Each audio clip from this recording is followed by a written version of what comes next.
Good morning, everyone. Good morning. Welcome our home church. Let us prepare our heart to heaven. Let's sing song. Page 51, the Belvedere song. 51, the Belvedere song.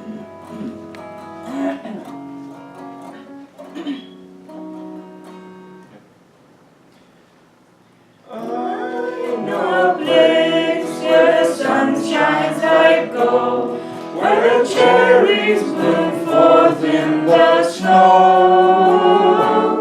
And down underneath is the loveliest place, where the four-leaf clovers grow. One is for faith, and one is for hope, and one is for love. And God another one in for you. If you search, you will find where they grow. But you must have faith, and you must have hope. You must love and be strong and so. If you work, if you wait, you'll find the place where the four-leaf clovers grow. I know a place where the sun shines like gold, where the cherries bloom forth in the snow. And down underneath is the loveliest place, where the four-leaf clovers grow, where the four-leaf grow, where the four-leaf clovers grow. Thank you. Yay. Let us stand up and greet Heavenly Father, God, and your parents. Today is a Sunday morning, May 5th, 2019. Let us bow to Heavenly Father and your parents. 경배, flow. Join me in prayer. 사랑하시는 하나님 아버지 참 부모님 안녕하십니까? Thank you very much this day. Sun is up and the beautiful weather coming up and green sprouting the flower and the tree is blooming and we are so grateful. We can feel the energy from the earth. Something moving so fast and we couldn't catch. Heavenly Father, we are grateful to stand in front of you. Every day we are different person and we are growing and we understanding bit by bit your truth and surrounding all of things. We are grateful to receive your word this week as a new start. We want to encourage people to hear your message and we can change our attitude toward heaven. We can sincerely receive your guidance and we can involve your providence. Please guide us. We can make difference. This world can change to good. We really participate this time with you and to parents. Please bless this time. Please guide our pastor can give us his sight of your providence and move forward. Thank you very much. We ask you the heavenly guidance to each people. Thank you very much. I want offer I report in the name of Raman and Tamiko Montanaro, Blessed Central Family, 아주 아멘. Amen. Thank you. Please seated. Welcome up, Pastor Montanaro. Thank you. Welcome.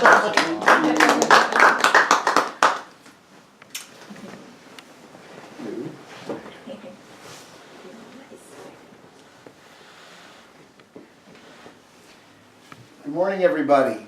Sorry we were missing last week because we had an emergency trip to Japan to go visit with Tamiko's father, who's in the hospital. Your prayers are gratefully received. We had a good week in Japan visiting with Tamiko's family and seeing her father in the hospital every day. And he got a little bit better every time we saw him. I think people really need love. And I think if you have love, then your life has value and you want to live and you want to keep going. But if you don't have love, you really have no reason to live. You know, they've done amazing studies with children that have been raised in very deprived environments where they haven't had love, and they just decline. They can get sick and they can die, just die from lack of love. It isn't just the care of changing diapers and feeding and things like this that children need, but they also need affection, touching, warmth, and human connection and love. So we are built by God to want connection and relationship. We're not built in a vacuum. No man is an island. You know, unlike the Paul Simon song, right? I am a rock, I am an island, you know. He sings like this. But it's ironic. He's singing it ironically. And a rock feels no pain and an island never cries, he says, you know. But he's obviously crying and feeling pain. So he's singing this song ironically, I think. I think we can say that human beings are not rocks. We're not islands. We exist in relationship. In fact, we come about through relationship, right? We wouldn't even be here if our father and our mother didn't have a sexual relationship, didn't love each other, even just physically to connect the sperm and the egg and make a relationship between the man and the woman that could give birth to a child. So we are dependent beings fundamentally on relationship. It doesn't mean that we should be clinging and codependent in the modern psychology term. We should have our own independent nature and we should have our own strength and dignity, and ultimately we should come to be people that others can depend on. And that's part of the cycle of life. But we were born in relationship. Born in relationship with our parents, with our brothers and sisters, and then our family exists in relationship with other families in a community. And that's necessary. So many things that we need, we could not get for ourselves. The pioneers, like Laura Ingalls Wilder and other people who went out west, often had to get everything themselves. They had to do everything for themselves, and it was a tough life. They had to make their own clothing and grow their own food. And they would naturally, actually, after a while, gather in towns and communities. Because one person can produce this crop, or one person can make clothing, and so interdependence economically. Then even just a small town allows every family to specialize in one trade or one ability. And then that makes a community, and it's much easier to live together then. And then that happens between communities. You find that one community in the Midwest might be more adapted to growing wheat, and another community up where we are might be more adapted to raising trees and harvesting trees and making wood and lumber and paper. So we produce that and they produce wheat, and we trade those things. So even between communities you find that in a nation there is interdependence among different regions of the nation. And among nations of the world there should be that same interdependence. Sometimes in one country it's more favorable to grow food, in another country it's more favorable to do mining, another country it's more favorable for fishing. So each country is doing its thing. And now of course economies are evolving and we all should be helping each other. What gets in the way of this is our fallen nature, our sin, our inability to see other people as having the same value that we have intrinsically, that not being able to see others from God's point of view.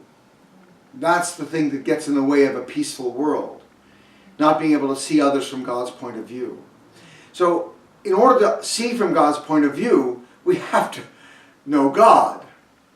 And this fundamentally is the problem.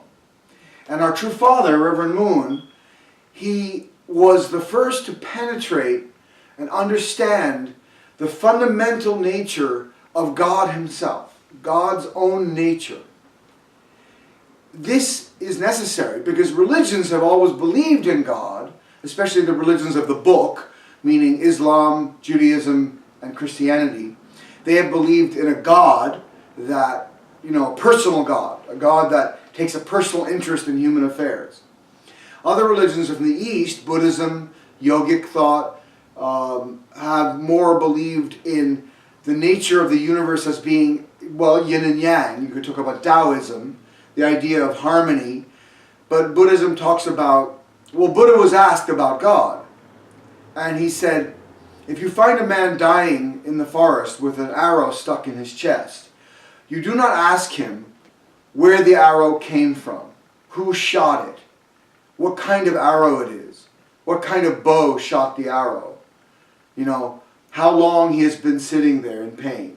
What you do is take out the arrow and heal the wound. Then there will be time to discuss where the arrow came from and who shot it and other questions like this. He said Buddha's idea was that if people are suffering, then the first thing to do is understand the source of the suffering and solve that. Then you could ask deeper philosophical questions about where does the universe come from and things like that. And that's very astute and practical reasoning. But Buddha did not deny the existence of God. He just didn't want the kind of philosophical game playing that was going on in India at the time. Around 500 BC, the Brahmin class of the yogic thought spent most of their time arguing about, Brahma and Shiva and, Vishnu and Krishna and all the different deities and who had what power and what they were doing and where they, this is what they spent most of their time doing. Meanwhile, the people were suffering. So Buddha was a prince, Sakyamuni Buddha was a prince, and he escaped from the palace.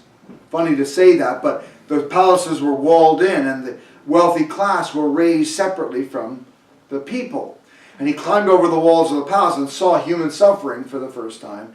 And he wept and he realized that he didn't want to go back to privilege. And he went and he studied yoga and he studied philosophy and he studied these things. He went in the mountains and he practiced an ascetic life for many years. And it didn't work. He couldn't find the answers. So finally he stopped trying and he just sat under the Bodhi tree. And for 6 years he sat there, and finally he received enlightenment. And he understood that the source of human suffering is desire. That was his understanding. That we want things, and because we want things, when we get them we're happy, but then they run out, they are ephemeral, they pass away, and then we want them again, and we want them again. And so he taught to give up desire, to surrender desire. And Buddhism has a deeply thought out philosophy. Confucianism does recognize a kind of God of heaven, and it talks about heaven and the laws of heaven, and it talks about how those laws play out in human society. So there's more of an idea of God there, but not a personal God, sort of a king of heaven. Taoism talks about the yin and yang that make up everything in the universe. Christianity and Judaism are based on the Abrahamic faith, the idea of Abraham, who had a conversation with God, as did Noah, as did Adam before that. But the idea of a conversation with God is unique to those three religions and the other offshoot religions from them. The idea that God is a personal being that you can talk to and that can talk back. This is kind of an Abrahamic idea. And Christianity and Judaism especially come from that tradition, and Islam, of trying to talk to God. Now Christianity took it to a higher level when Jesus declared that he was the Son of God. Islam, by the way, considers that to be blasphemy. They believe that it's blasphemous for anyone to say they're a son or a daughter of God. And that's why they look at Christianity as somewhat blasphemous. At the same time, they believe Jesus was a prophet. So they recognize Jesus in their own theology as having a place in the pantheon of prophets. They just believe that he was just a prophet and that Muhammad is the most recent prophet, and therefore they believe Islam is higher than Christianity. So in all of this, though, no one had really understood the nature of God. And so it was more of a question of faith. Do you believe that God spoke to this person? Do you believe what they said? Do you accept it on faith? Whether it's Muhammad or Jesus or Moses, do you accept what they said on faith? Now, most of what those prophets and saints and righteous men said makes sense. It talks about human relationships, the Mosaic Law talked about proper relationships to set up a society. Thou shalt not kill, don't commit adultery, don't steal, don't covet your neighbor's goods or wife or anything like that. The early commandments are all about God, though. Thou shalt have no other God before me. I am a jealous God. So there's only one God, not many gods. That don't build me an idol of stone or wood or anything. Don't worship some physical object in place of me. Worship me. And God's invisible. And Jesus emphasized that also. God, he said, is spirit and truth. And those who worship him in spirit and truth. So the idea that God is invisible comes about in Abraham's faith. The angels that would visit Abraham or Moses or place in the Old Testament, Father himself said, actually Moses never met God himself. God could not reveal himself to the people in the Old Testament because their spiritual condition was so low. They're dealing with child sacrifice and temple prostitution and all kinds of very archaic and very evil sometimes religions and practices. And so God was just trying to make a foothold in the world, just trying to make a toehold, some bastion of safety for God's providence, so he could send his son, so he could send the Messiah. So God sent angels, spiritual beings that God created before the universe was created, to communicate his will. So Jacob meets angels. Moses met angels. All the prophets met angels. God himself is invisible. You cannot see God.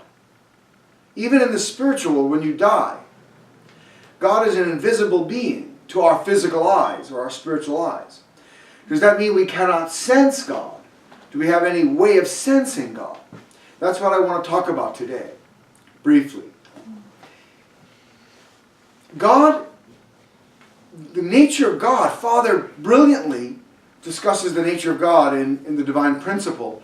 In the first chapter called The Principle of Creation, he talks about how God is the first cause of everything in the universe. Therefore, if we look at the common traits of everything in the universe, we can understand something about the nature of God. So if we look at all the created beings, everything that we see, and try to find common elements, then we can extrapolate or interpolate from that. We can kind of continue the line of reasoning back and find God, the origin. The reasoning is that if God is a being of some kind of character or some kind of form or some kind of nature that we can understand, that form, that nature will be projected into the universe as God creates. God's not going to create things that are the antithesis of his own nature. God will create things that are in harmony with God's own nature. So, in that sense, we study the universe and we find there are two sets of dual characteristics. The first set of dual characteristics is more obvious. It's masculinity and femininity. And this ties in with the yang and yin of Taoism. The idea that there is masculine and feminine in the universe, they're in eternal relationship, in harmony with each other, and that everything is created. In fact, in Taoism, the idea that the Tao is divided into yang and yin, and then that's Teguk, and then all things are created through the yang and the yin. This is how Taoism, it's very brilliant actually, understanding. And Eastern religions in general tend to focus more on the harmony and the beauty of, and the way we see things, how they should be in harmony, and trying to get into harmony with that. So Eastern religions tend to be more practices, like meditation or ascetic practices, to try to get your mind clear from clutter so you can be in harmony with the universal flow. And that's recognizing the dual characteristics of masculine and feminine. But Father recognized that there's another set of dual characteristics, more fundamental, which are the dual characteristics of internal character and external form. In other words, mind and body. Or internal law and external manifestation of that law. Even in the molecular world, we find that there's some kind of internal law at work. Physics and chemistry try to discuss or find out the basis of that internal law. What are the governing forces of matter and energy? As physics goes further and further, they start to understand, uncover, that's why this whole idea of antimatter and a second universe that must have given birth to this universe, because they realize that there's something greater than what we can perceive with our scientific instruments. There's some kind of law that is projecting into the universe that's causing it to be formed. In other words, the laws that we can measure do not explain how things came into existence. Physics, in other words, finds itself stopping short of a full explanation of reality. Father understood that God is that other source of reality. That God is what is projecting His nature into reality. Actually creating reality out of energy. And God's energy is the pre-energy that touches, pushes, shapes, forms, and molds and guides the energy of the universe. And the energy becomes matter. As we know, energy is equal to mass times the speed of light squared, equals mc squared, which is the formula that shows that energy and mass are interchangeable at the highest levels. So that the universe is basically composed of energy. And when you get down to protons and electrons, and you go to subatomic particles, muons and quarks and other kinds of subatomic particles, you find that there's nothing but vast space between points, that even those points cannot be regarded as being a little block of substance. You know, it's not like a little brick flying around with a little brick. Even inside the little brick, there's more space and more space. And finally they realize there's nothing there. It's like, is matter energy or is matter mass? Is light a photon, which is a particle, or is it a wave? They still cannot define these things. All they can do is try to give models, mathematical models that describe the behavior of these things. But they really don't know what makes it up. Because it comes down to something going beyond science, which is in the realm of religion again. So the internal quality of God is something that the Abrahamic faiths recognized. God is a God of personality.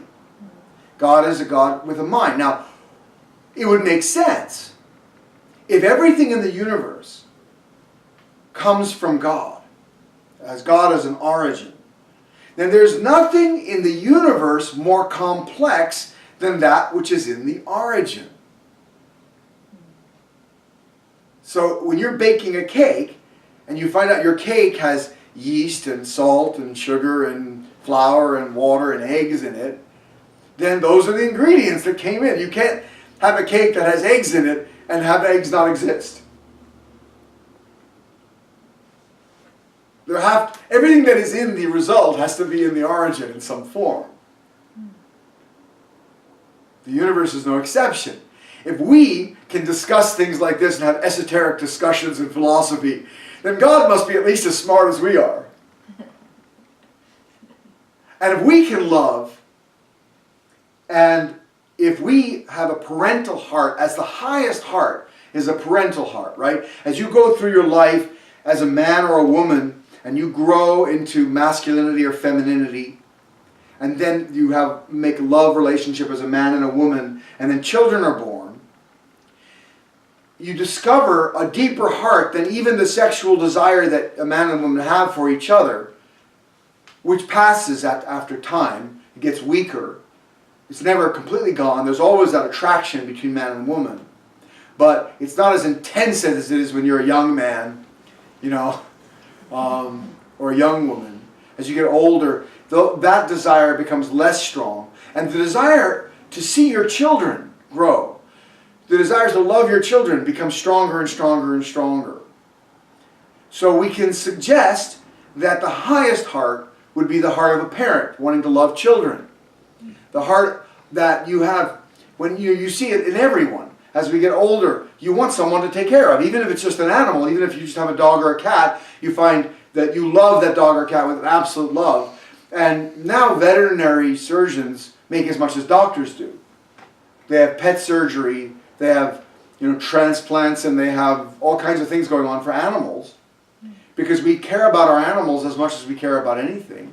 And that's because we have a parental heart that wants to take care of something and raise it up and love it and see it reach perfection. This is parental heart. And ultimately that is, if we have that kind of heart, if we see that as being the highest human heart, if we look at someone like Jesus who said, the greatest love is this, that a man be willing to lay down his life for his friends. There's no greater love than this, that you lay down your life for your friends. And he called everyone his friends, and he laid down his life for mankind.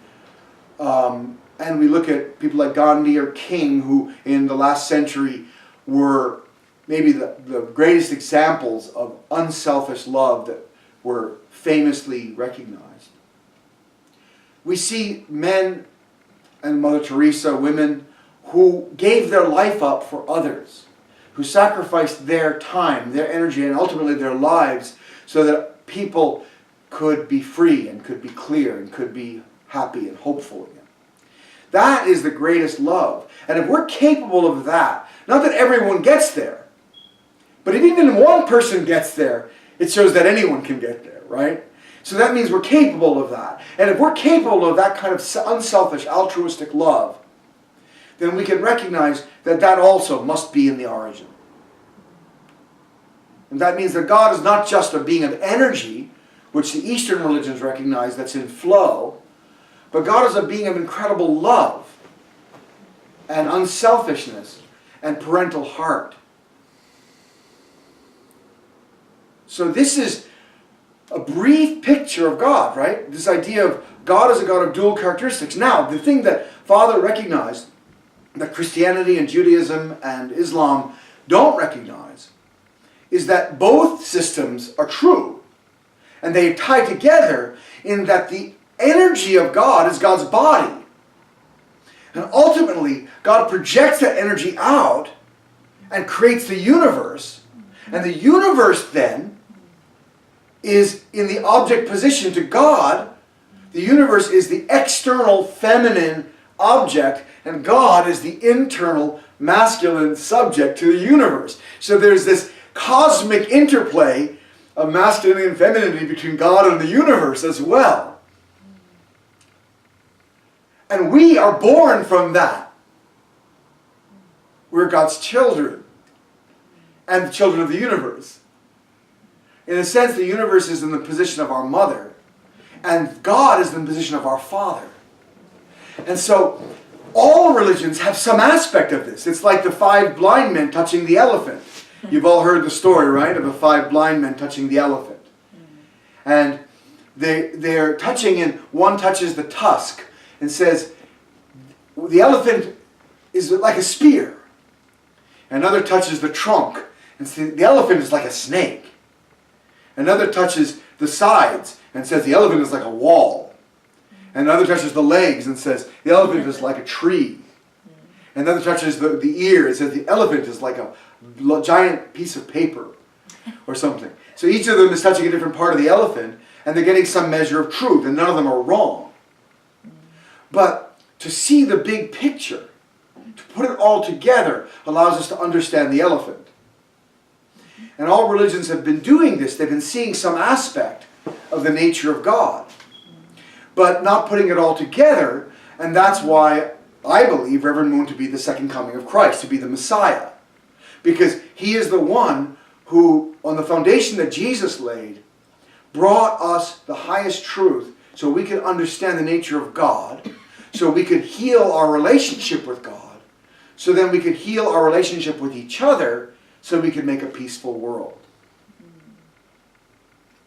So this is what the Messiah comes to do, to make a peaceful world by elevating human consciousness through truth and love to the highest level. And then through that elevation we can begin to connect to God, and then we can see each other from God's point of view. Not just as individuals, but as families, as communities, as nations, as a world, even in the spiritual world and physical world, spirits and our physical body. We have a spirit that when we die, our spirit leaves our body. Death is not the end. You don't die, really. You just leave your body and you go on to live in the spiritual world. So the spiritual world is actually an existing realm that is where all of our ancestors are dwelling right now. They're just in a state that they cannot communicate with us in this more coarse material form that we have here. But this realm has a very important purpose. It's the place we can grow. We can make decisions. We're not always in the presence of God in this realm. We have a choice whether we relate to God or not. In the spiritual world, there's no time or space.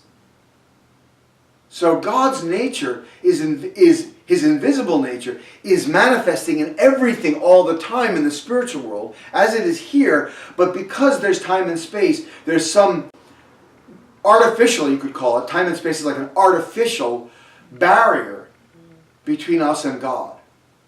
And God deliberately puts us in this realm so we can grow and make decisions and choices. Without making choices, you can't grow. You can't become like God. And God wants us to become like Him. And the only way to do that is to be a being of choice. Animals and trees and plants don't have choice like we do. They're programmed by God. You could call it programming by their instinct, or their tropic nature in plants, or their inherent directive nature in matter and in minerals and protons, electrons. They follow the laws of the universe. They follow the law that they were built on. We also have a physical body that follows those laws, but our spirit is not subject to the laws of the physical universe. We are mini gods, little gods, little g. And our goal is to grow the little g bigger and bigger and bigger until we can actually relate to God as our Father, as our parent. And we can feel the love of God, and God can feel our love in return. So in other words, the purpose of creation is to be able to return joy to God. God created the entire universe for us to experience the joy of love. And when we experience that joy, we can return that joy back to God. And God gets the return on His investment. ROI. Okay? Return on investment. So the thing, that's the reason God created. God wants to experience love and joy. And the only way that you can experience love is with a partner.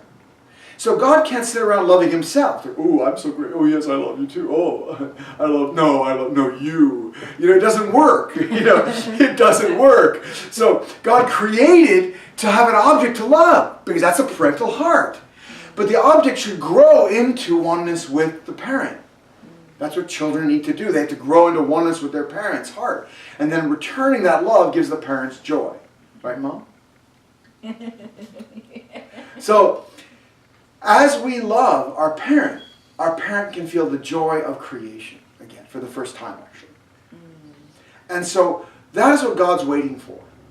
But God could never experience that because we deviated from the original goal. The fall, as represented in the Bible, Adam and Eve and the archangel Lucifer and the serpent and that and this fruit, is a symbolic story representing the loss of our relationship with God. And all religions talk about it.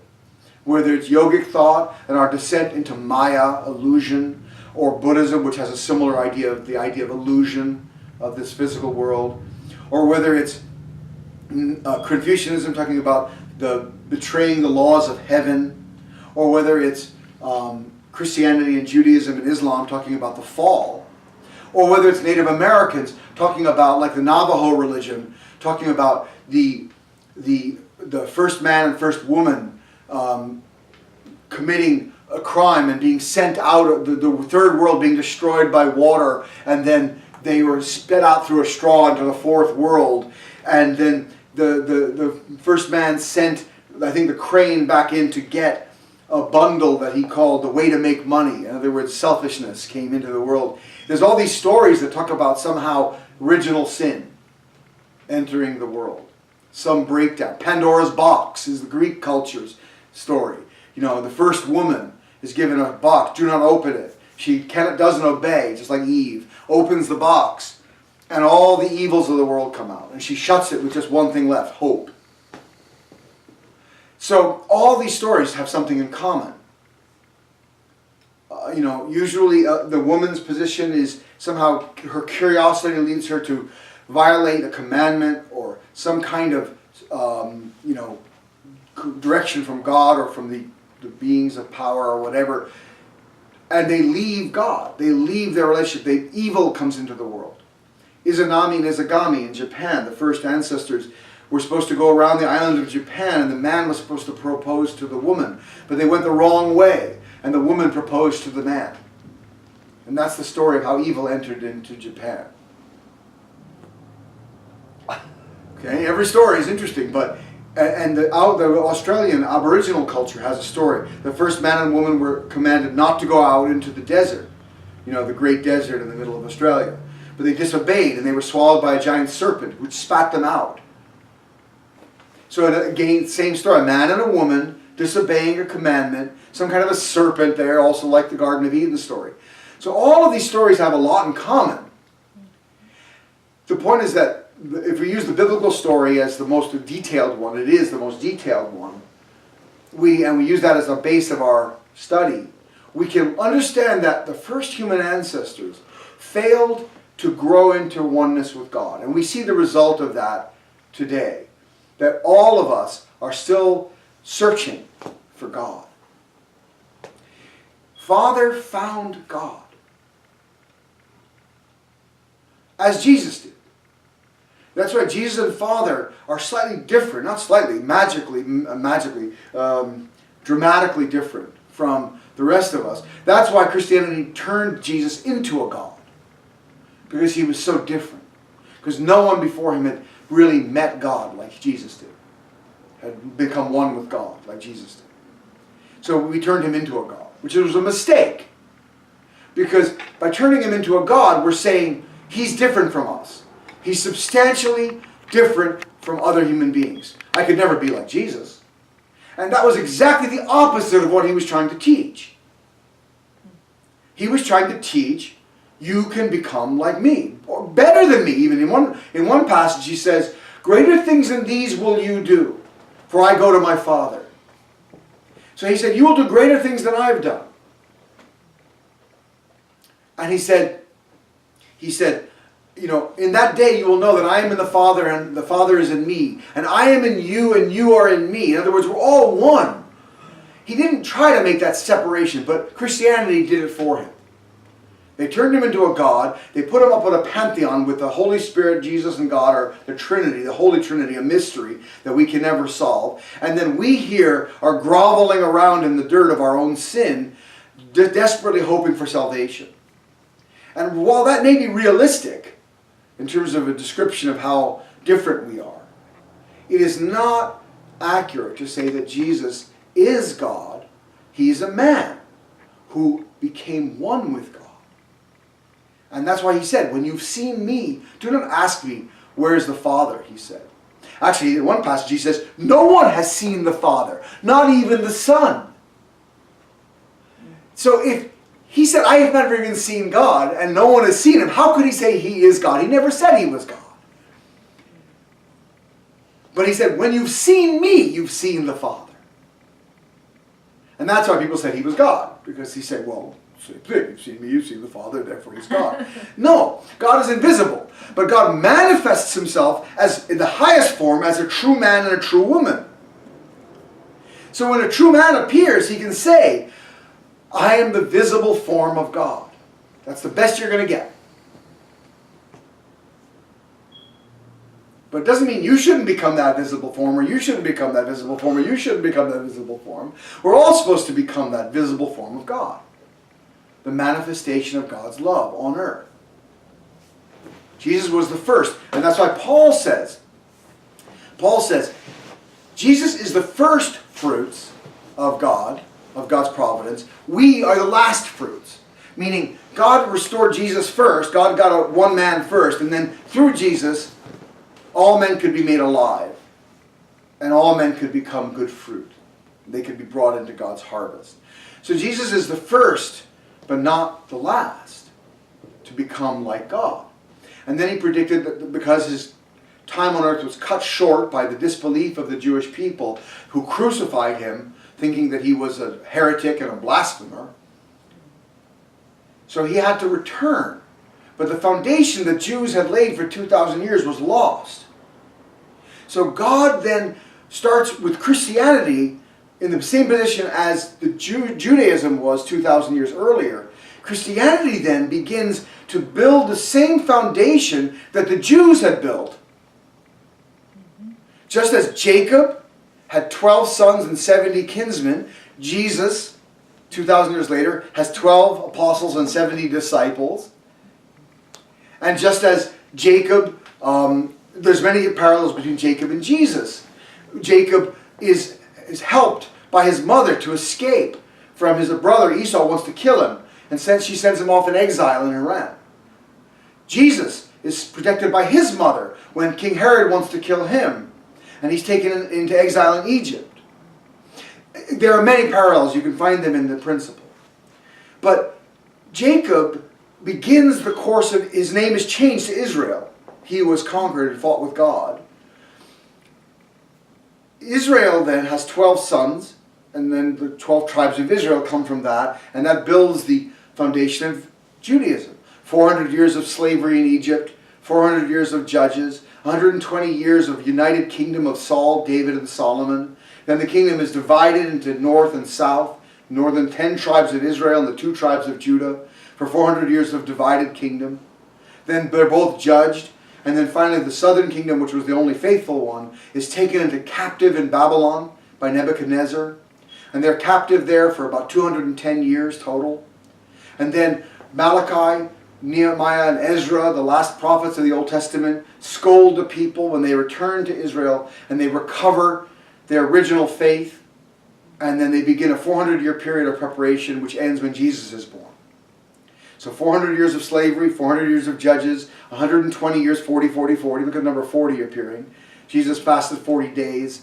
Moses fasted 40 days twice. 40 days of flood judgment. The number 40 is an important number because it's the 4-position foundation times 10, the number of perfection. It's the perfection of the family.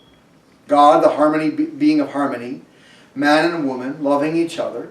And children. That makes a 4-position foundation. So that was lost at the fall. So to recover that, God puts human beings through the number 40. So 4 times 10, perfection of the number 4. So the number 40, 40 days of flood, 40 days of fasting of Jesus, 40 days of Moses fasting, the number 400 years of slavery in Egypt, 40 years and 40 years and 40 years of the reigns of Saul, David, and Solomon, etc. We see the number 40 or 400 being repeated throughout God's providence. So the Israelite history gets repeated in Christian history. 400 years of slavery in Egypt, 400 years of persecution in Rome, 400 years of loosely knit organization, the period of Judges, 400 years of the patriarchs. In the year 800 exactly, Charlemagne is crowned the emperor of the Holy Roman Empire, just as exactly 800 years after Abraham, Saul is crowned the first king of the United Hebrew Empire. Coincidence? I think not. So then, that begins a period of 120 years of United Kingdom, which also is paralleled by 120 years of Charlemagne, his nephews and grandsons, having the Holy Roman Empire from 800 to 919. But then, just as North and South Israel divided and fought with each other, East and West Franks are divided and fight with each other for 400 years. Then, in 1309, the Pope, just as the leaders were taken captive by Nebuchadnezzar and brought to Babylon, the Babylonian exile and return for 210 years, the Pope is taken captive by the French king and brought to Avignon, France. And even historians call this the Babylonian exile of the Pope. They recognize that one parallel.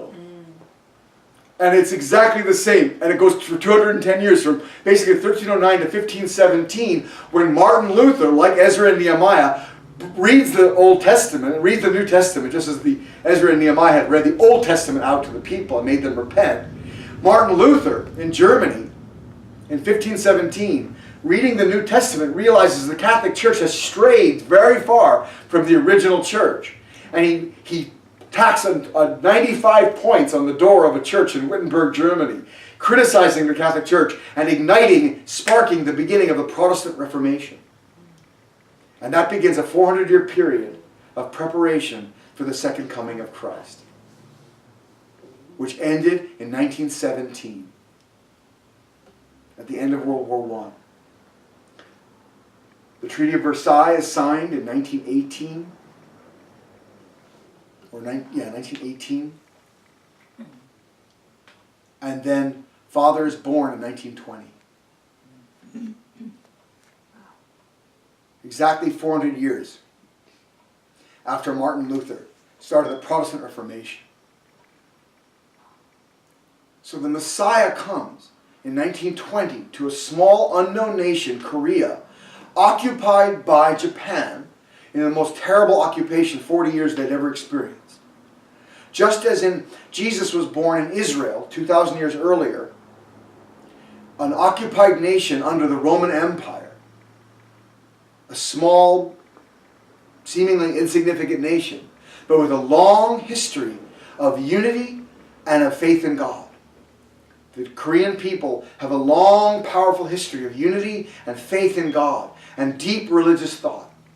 Of all the Asian nations, Korea has the highest level of religious thought and intensity. They're a deeply religious people by nature, the Korean people. And all religions have flowered there. Christianity, Judaism, Islam are all practiced in Israel, and as well as, of course, Confucianism, Buddhism, and Taoism. They're all practiced in Korea. And Koreans are very hungry for religious truth. Just as the Jewish people were hungry for religious truth. They were the descendants of Abraham. So these 2,000 years are repeated in Christian history to make a foundation for the second coming of Christ. But again, the Messiah is not who we think he is. See, Christianity and Judaism both made the mistake of thinking the Messiah was going to come on the clouds. Sort of like a king and beat up the bad guys with a magic wand. What both Christianity and Judaism fail to understand is that everybody's a bad guy. There are no bad guys and good guys. There are some people that are relatively better than others, but all of us have sinned. As the Bible said, all have sinned, all have fallen short of the glory of God. So the Messiah comes to wake us up to our sin, but more deeply to our fundamental relationship with God, so we can begin to connect to God again. First, we have to solve the problem of sin. And Father talks about sin deeply and understands it and talks about how to break it. How to break the hold that sin has on us. So this is what we are teaching here in this little home church in Gorham, New Hampshire. This is the core teaching of the divine principle. And it's not something that I have any rights to. Everyone has a right to it. Everyone who wants to study it can study it. And hopefully, as we practice these ideas, we become better and better families. We start to solve the problem of man and woman. We start to build good, true families, true communities, true nations, true world, true cosmos. So the Messiah started that. And I think it's like an inexorable process now. It won't stop. Because Father's teaching is out in the world. And just like Jesus was crucified, here's the foundation of the strongest religion in the world, Christianity, which took over all, which became the basic religion of Europe and America and South America. And then, especially at the end of World War II, when Father began his public ministry at the age of 25, Christianity was in the preeminent position of basically owning the whole world. Christianity was in that position. God had put it in so that even though there were many sins and mistakes in Christian history, Christianity was the religion that God was preparing to receive the second coming of Christ. So God allowed Christianity to grow like this and blessed it, even though there were many sins in Christian history.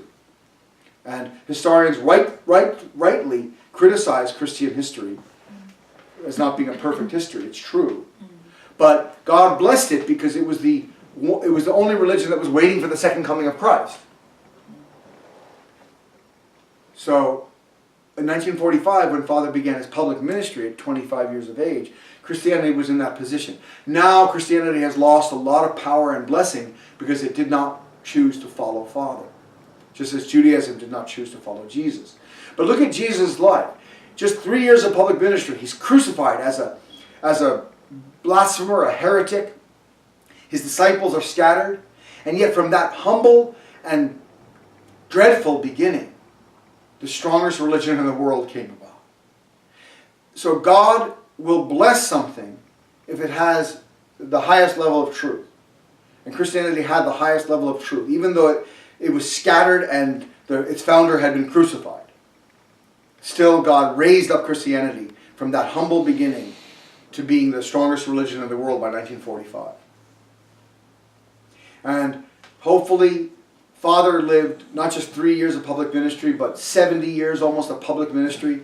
He met the Gorbachev, and he helped the Kremlin to crumble, the Soviet Union. He met Kim Il-sung, and he laid the tracks for North-South unification and the end of communism. He, in other words, reached the world and cosmic level. He reached a level in his life that Jesus could not reach in his 33 years of life at a humble death like he died. Father took that foundation and was able to carry it to the world level. So I confidently believe that in the next 2 generations or 3 generations, we're going to see the fruit of Father's work, being born around the world. And we'll see peaceful societies being established by men and women who understand Father's teaching. So that's my hope and my faith and my vision and my goal. So that's what I'm working for. I don't think it's going to happen by itself. We all have to do it together. So that's what I wanted to share with you today. And I hope that you all can take the time and read the Divine Principle or call me and I'll spend time teaching it. It's also, I made 3 years ago, I made a 16 video series of lecturing the entire Divine Principle, which you're welcome to watch. They're on our website, blessedfamilysanctuary.org. But also you can find the link for this on that same site, and you can read it yourself, which I always recommend. But it's hard, because it requires you to have a deep understanding of philosophy and religion and the Bible, and you have to really pray deeply and understand the heart of it. It's not comic book reading. It's right. It's deeper than that. So you're going to have to be ready for that when you open it up. Okay. That's all I want to share. Do you want to share anything? No. You're okay? Yeah. Okay. Let's pray.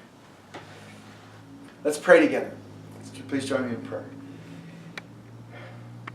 Dear Father, thank you so much for the Divine Principle and for our true parents who, through a life of love, was able to give us this deep truth and to bury it deep in our hearts with love.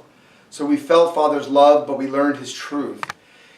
And it will never go from our hearts, Father. We will never lose that foundation in our hearts that Father laid. I pray that we can become the incarnation of that truth and that love, and that we can do the same thing for the world around us that Father did for us. Father, please bless this small home church in Gorham, New Hampshire, that we can grow and we can bring this true teaching and love to the world around us. I pray for all our brothers and sisters around the world, they can do the same thing wherever they are. And I pray the whole world can become one bright, shining family of your beautiful love and your beautiful children who are living together in harmony at last. Thank you so much. I ask your blessing on this day. 축복 중심 가정 라만과 타미코 모타나를 이름으로 보고드립니다. I offer this report to you in the name of Raman and Tamiko Montanaro, a blessed central family. Amen.